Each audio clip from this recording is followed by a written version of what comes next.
Alright, just something I thought about this morning as far as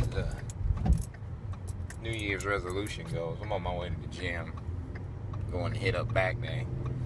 But, I thought about limitations. A lot of times in life, people put limitations on us and, try to limit what we can and cannot do.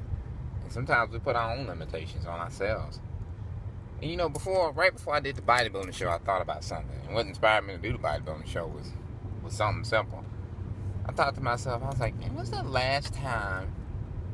I can't remember how long it was before, how much before the show it was, but I remember stopping and thinking, going, when's the last time you failed at something? And that was an interesting question to ask myself. I think I was watching another YouTube video. I was watching Arnold Schwarzenegger, a motivational speaker. And I think his exact words was, "You can't be afraid of failure." And it kind of stopped me in my tracks. And I thought, when's the last time you failed at something? And I went, wow, man, it's been a while since I failed at something. And I guess a lot of people will go, well, why is that important? Well, that's important for a simple reason. You ain't failing at nothing. You ain't trying at nothing. And, I noticed with myself, and I think a lot of other people do the same thing, is that you get comfortable. You get comfortable in life. You get used to, what you know about what you can and cannot do, and you start only picking fights you can win. Or in other words, you only go after something you know you can achieve. And I think, man, that is a perfect formula for failure. I mean, really, that's what it is. It's a perfect formula for failure. If you look at successful people and people who achieve the goals they want and stuff, it's people that they fail sometimes. And you have to be, even if they don't fail, you have to be willing to fail. If you're going to be willing to fail, it means you're going to take some chances. If you are unwilling to fail, you won't ever take any chances. You'll stay in your comfort zone. And I think, the reason I think that is with a lot of people is because I think a lot of people already have, like, negative thoughts about themselves. Like, a lot of people already think they stupid. So you take a test and you fail it. I knew it. See, and that's what causes the problem. When you already have, like, a certain belief about yourself and you looking for something to back that up, that's usually what's going to happen to you. And that's why a lot of people don't take the chances they take. A lot of people already got this slight thought in their head, and maybe I'm a failure, maybe I'm dumb, maybe I'm this, maybe I'm whatever. And then something goes wrong, and you fail a test or you lose a job. See, I knew it. There's the proof right there I was looking for.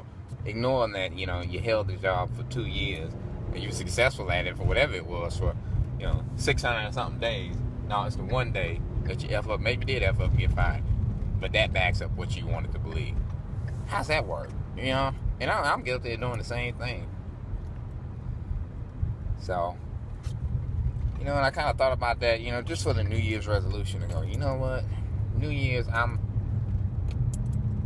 challenging myself. You can't be afraid. Those words stuck with me. I was listening to that video. You can't be afraid of failure. It was Arnold Schwarzenegger that said it. That motivational video that I saw. And you can't. I was like, man, you think about successful people, how many times they failed, how many failed businesses. I remember I heard one guy say, man, I must have had over 100 failed businesses until I had the one. And he was like, but I only needed the one. That was all I needed, was the one successful one. So it makes a big difference in life when you really get out to the point where you start challenging yourself and you start not being afraid of failure. What that causes, when you're afraid of failure, ultimately you become afraid of making big decisions. Because the looming thought of failing at something is hanging over your head. And for a lot of people, it's not so much that they're afraid of failure. It's afraid of what it looks like to the people when they fail. When they set out to do something and it doesn't go their way, what's it going to look like to everyone else? And there's several reasons why people act that way. One of them could be easily the fact that, put it this way. Think about somebody that you saw attempt something and fail, and how hard you made fun of them or wrote them or whatever for it. And when you and that's why you shouldn't do things like that. Somebody else fails at something and you make fun of them hard for failing. Then you think, oh man, if I fail, somebody's gonna make fun of me, because look what happened when I failed. So, and this dude, right, really, dude, you about to be stuck behind me. So, really, that's what happens a lot of times in life. I think it's because our own judgmentalness, and our own, the way we ride people when they make mistakes.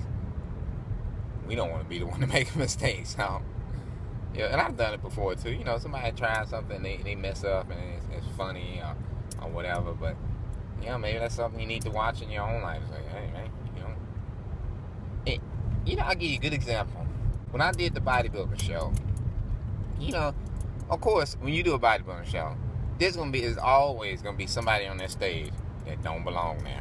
There's always gonna be a cat that that just woke up out of bed and walk right up there onto the stage just because he wanted to do it.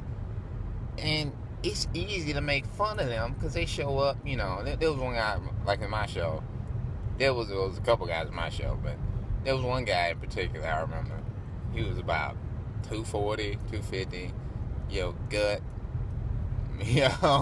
not a line in sight. He was just like your average dude walking around. Like, there's nothing against him, but he was just like your average dude walking around. Sometimes it's easier to sit back and make fun of somebody for failing, who didn't make it, who didn't go far enough, who didn't reach the marker. But until you try to achieve what they achieved, until you do what they did or go through what they went through, you have no idea how hard it was just to get to the point they got to. And who's gonna achieve success first? The person who's sitting at home looking at everybody going, oh, he ain't do nothing. Oh, ha, ha, ha, he didn't make it. Or a person that's out there trying and failing again, and then eventually they find the mark. So I guess it's putting all this together. I'm basically just saying that if you look over a year of your life and you go, how many times have I failed? And you say 0. Ultimately, what you're saying is I haven't tried. Now if you've been trying and you've just been successful at everything you did and everything you touched, that's one thing. Not saying you should be failing every year, but if you got no success and you got no failures, maybe the problem isn't that you're not successful. You haven't even tried. You don't know. You haven't even tried. Sometimes you got to take the time to just look over things and evaluate your life and see where you're at in life. That's kind of, I guess, New Year's is probably a good time to do that anyways.